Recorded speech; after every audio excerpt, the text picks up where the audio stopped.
Welcome, Grade 7. It is a brand new school year, and I am absolutely thrilled to be your guide today. In this explainer, we're mapping out your epic ancient history journey for the upcoming semesters. Now, we're not just going to sit around memorizing dusty old dates and names. No way. We're going to explore the literal foundations of the modern world. That word foundations, it's totally key here, because everything you do this year is about figuring out how early humans built the groundwork for the exact societies we live in right now. We've got a lot of ground to cover, from the very first early settlements all the way up to massive globe-spanning empires. Think of this explainer as your ultimate academic roadmap. Okay, let's dive right into this roadmap. First up, the ultimate history question. Then we're building your historian toolkit. After that, early inventions and civilizations. Fourth is identity, government, and society. Then empires, faiths, and conflict. And we'll wrap it all up with your ancient history legacy. Let's kick things off with Section 1, the ultimate history question. Every great journey starts with a massive mystery, right? Well, this is the essential question pulled straight from your unit source pack, and honestly, it's going to be your anchor for the whole year. How did ancient societies solve problems of power, belief, and community? Just think about it for a second. Thousands of years ago, people basically had to figure out who was in charge, so that's power. They had to figure out how to make sense of the universe, that's belief. And they had to figure out how to just live together without total chaos, that's community. Literally every civilization you're going to study this year was just a group of human beings trying to solve these exact same puzzles. Moving right along to Section 2, building your historian toolkit. Before we start time traveling, we really need to pack our academic survival gear. Your official pacing guide makes this super clear, stating, the first unit is the one that will create the foundations for the entire year. So rather than just diving headfirst into the deep end and memorizing a bunch of ancient leaders right off the bat, we're going to focus on building foundational skills. Basically, you're spending the start of the year learning how to actually be a historian. Now, what's really interesting here is how your entire 39-week school year is logically broken down into 4 epic stages. Unit 1 is dedicated entirely to social studies skills and geography, and that gets a full 10 weeks. I know, it sounds like a massive investment of time up front, but it's absolutely crucial. After that, Unit 2 on early civilizations gets 9 weeks. Then Unit 3, the ancient world, takes another 10 weeks. Finally, you'll wrap up the year with Unit 4 on new empires for the last 10 weeks. So what exactly are you doing during those first 10 weeks? Well, you'll be focusing heavily on core concepts. You're going to learn the critical difference between a primary source, something from the actual time period, and a secondary source, which is something written way later. You'll use the NCSS C3 framework to really get into historical inquiry, figuring out how to evaluate evidence based on whether it's credible and reliable. Oh, and you'll get super comfortable with geographic tools like maps and graphs. Geography is basically the cheat code to understanding why civilizations popped up where they did. All right, on to Section 3, early inventions and civilizations. This is where the actual historical expedition really gets going. In Unit 2, you're going to study some massive technological leaps.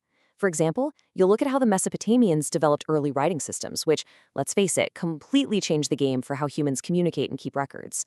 Right alongside that, you'll check out the ancient Egyptians creating papyrus, basically an early form of paper.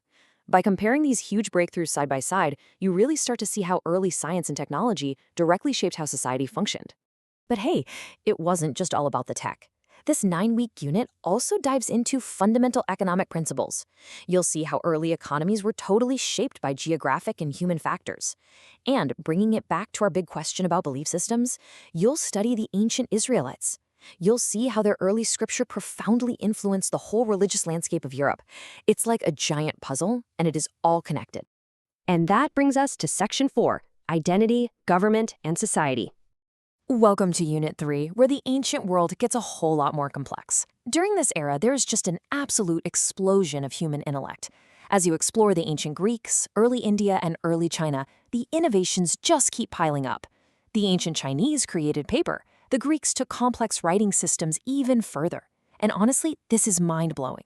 The people of ancient India invented the mathematical concept of zero.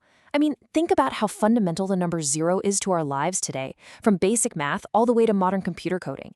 These were absolutely monumental leaps forward for humanity. But, these inventions didn't just happen in a vacuum. Throughout this 10-week unit, you'll be focusing on arrow standards related to society, identity, and government. You're going to pull back the curtain and examine how ancient social systems and political structures were actually built. But most importantly, you'll look at how those massive systems influence the everyday individuals living inside them. Like, how did the government in ancient Greece or early China actually impact a regular person's identity? That's the real meat of what you'll be figuring out.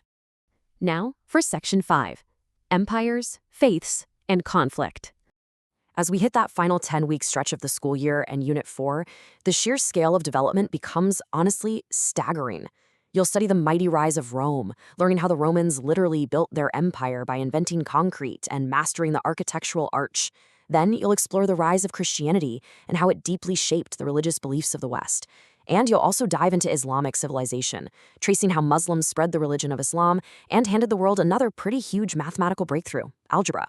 So let's see how all this builds into the broader global picture. Because, spoiler alert, these vast empires didn't just sit around in isolation. Following your AERO standards, you're going to study the intense, continuous interactions between these societies. You'll trace these massive trade networks and complex systems of international exchange that linked everyone together. And of course, where there are competing powers, you get the inevitable results, war and diplomacy. It's a truly fascinating look at how cultures connect, and sometimes how they clash. Finally, we reach Section 6, your ancient history legacy. Okay, so what's the ultimate goal here? Well, by the time you finish this school year, you won't just be walking around with a head full of ancient trivia. Far from it. You will be able to actively compare complex political systems.